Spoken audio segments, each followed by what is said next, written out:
Hello YouTube, my name's Marie and today we're going to go through every single K-drama that was released in 2019 that I completed, and I'm going to rank them from my least favorite to my favorite. Now before we get started, I have to let you know that I'm filming on my phone right now, and that's not usually where I film. I actually usually film on the web camera on my laptop, but for some reason it won't open right now. So this is like really disorienting to me. I'm not sure where I should look, what the audio is gonna be like, so bear with me. I had a really difficult time making this list because if I finish a show of a certain quality, like if it's not good, I don't finish it, or sometimes even if it's great, I don't finish it. That's why you won't see a Hotel de Luna on here, because for some reason I haven't finished it. So if your favorite isn't on this list, check out my other video that goes through all of the dramas that I dropped in 2019 from 2019, so that'll be linked below.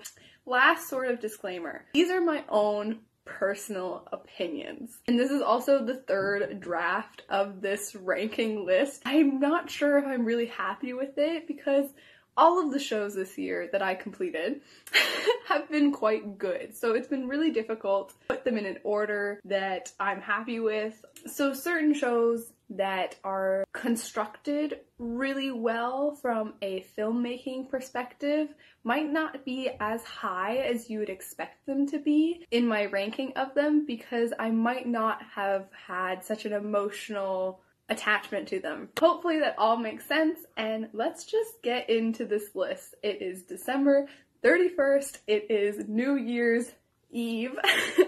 So what better way to end the year than to talk about some K-dramas. So coming in at my 16th place, least favorite of my 2019 completions is Everything and Nothing. Now I'm not going to talk too much about each of these shows because then this video will be too long. I also won't justify myself too much, hoping to say something positive about each one. But these first couple that are in like the lowest rankings, I kind of want to explain myself a little bit. So with Everything and Nothing, it's a show that really drew me in by the premise, and I thought a lot of the trailers looked quite good, but when I actually went to watch it, I found it quite boring. And if it hadn't been a mini-series, I think there's only 4 episodes, so if it hadn't been a mini-series, I probably would have dropped it. It didn't deep dive into the synopsis the way I wanted it to, being about a high schooler who's also a call girl. I thought that was a very unique premise for the K-drama landscape, which made me curious, but ultimately I was let down. That is why it's coming in at the very last place. Next we have Persona. This is starring IU, and I'm quite the fan of IU. I think she's just such a wonderful and talented actress, so incredibly likable. Persona is like a mini series where each entry is directed by a different Korean director that's supposedly exploring a different aspect of IU's personality, and it's coming in at this spot like so low down because I didn't find every entry to be very interesting, and frankly it's quite forgettable, so that is why it is at place 15. Next is My First Love Season 1. This is a very comfortable show. It just didn't leave a super strong impression on me to want to go back and finish season 2, or really just like make me remember it. It's something that I watched and I finished and I enjoyed the viewing process, but then I'm able to like completely forget about this one. So for my 13th position, we have Arthdal Chronicles. I feel like Arthdal Chronicles would be much higher on the list if it had a satisfying conclusion, and if you don't know and are interested in watching Arthdal Chronicles, this is a show you have to enjoy the journey with. Like, the acting is superb. I love the world building. Like, there's so much to love with Arthdal Chronicles, but near the end, like the last couple of episodes are all set up to a second season that we're not gonna get. So that kind of bittersweet, a little bit of annoying ending is why it's so low. Then we have Romance is a Bonus Book. I highly anticipated this release. I thought that it would have something very new and fresh to say because of Lee Jun-suk. I have a lot of faith in him as an actor, and I feel like if he's gonna take on the role, there must be something interesting about it. There is. Romance is a Bonus Book has this really wonderful discussion about career women and family, and like it has stuff to say, but all of the powerful moments are not about our male lead, which I found really disappointing because I watched this for him and he is really like overshadowed by everything about the series. Next, at position 11, we have Her Private Life. Her Private Life is just a really wonderful adult romance. I absolutely love how our leads interact, like how they portray their relationship is so wonderful. Like, I love how they support each other. I love the way they communicate. I even love that a lot of their more intimate moments are like a little bit more adult. Like, everything about this romance is like a healthy depiction of an adult relationship, and I loved it.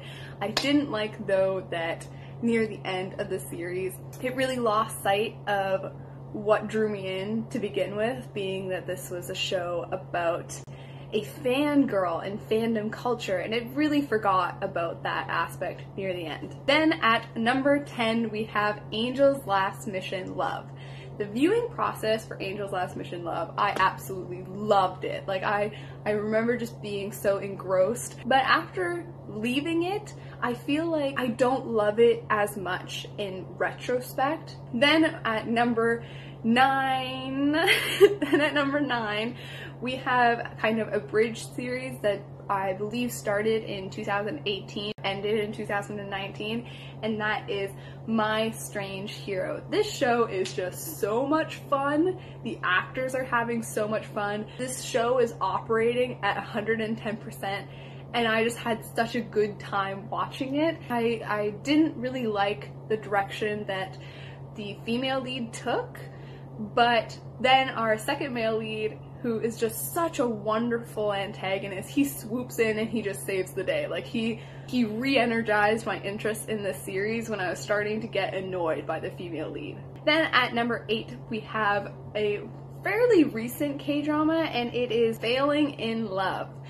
I think this one might get a second season because there's only 10 episodes. High school age drama, and the characters feel very authentic. And then at number 7, we have When the Camellia Blooms. Was such a surprising watch for me because I wasn't interested in even giving it a chance when I first heard about it.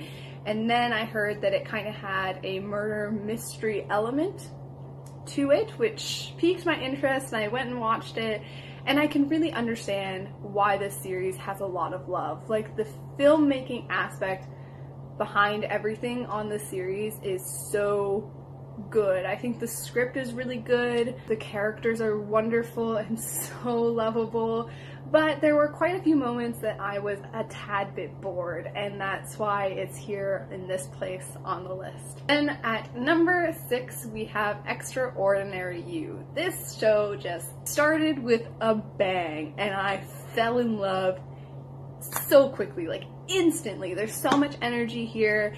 The actors and actresses are great. I love the world building, like being inside a comic book. Like, it just felt so fresh, and I just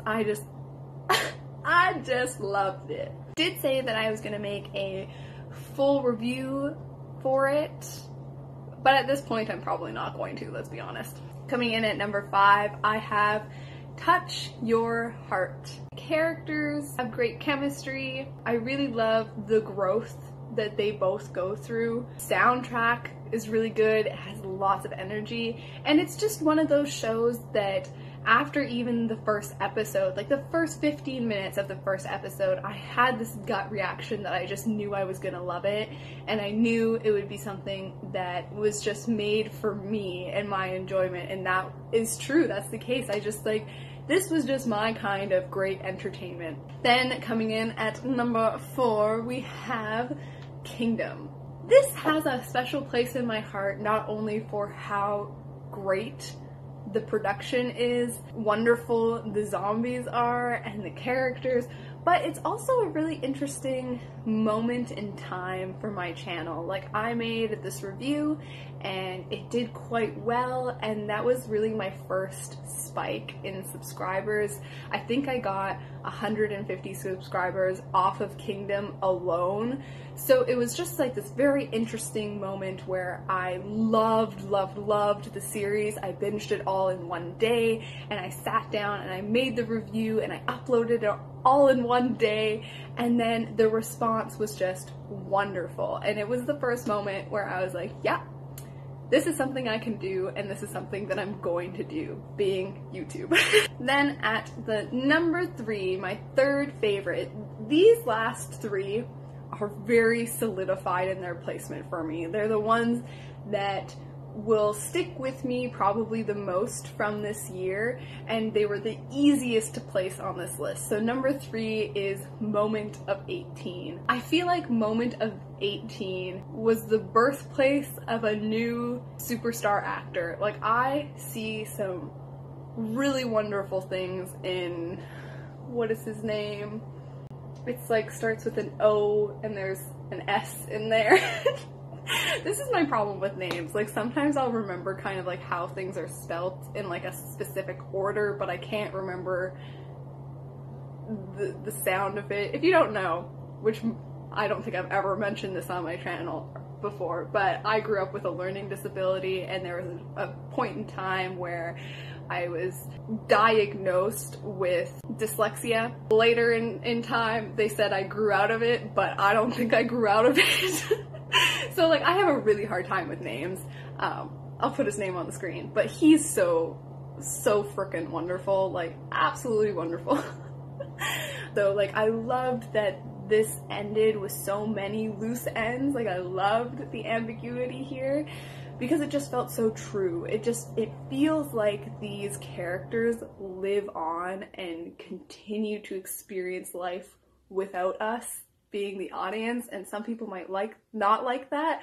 I loved it. I loved the journey of Moment of 18. I loved the way it was shot. I loved the characters, the romance. Just Moment of 18. My number 2 position is Love Alarm. Love Alarm. Well, I don't think the characters themselves are going to stick with me in the long run, but the world of Love Alarm and the app and the concept of the show has just stuck with me. Like, I actively anticipate the second season all the time. I think about Love Alarm. Like, I don't want to say like it consumes me or whatever, but I really want to know where the story is going, and that just adds so much to the viewing experience because it's stuck with me so much. Lastly, my number 1, my favorite K-drama from 2019 is Search WWW. Not only does this look fantastic, have a wonderful soundtrack, a great adult romance, but the women, the powerful, authoritative career women were so wonderful to watch. I feel like I've just said wonderful so many times in this video. Like, maybe I should have something at the beginning where it says take a drink every time I say wonderful. It is New Year's Eve after all. We can get drunk. But it is so wonderful. Like, I got so hyped. Like, I felt like this show hyped me up because it was so much estrogen. It was so unapologetically feminist. That's everything. I completed 16 K-dramas that were released this year in 2019. That is for sure not all of the K-dramas that I completed in 2019 off the top of my head. I know I completed Bride of the Water God recently, and then also Cheese in the Trap recently, and both of those are not 2019 releases, but that's not what we're talking about today. So have a safe and happy new year, you guys. I will see you in 2020. Bye.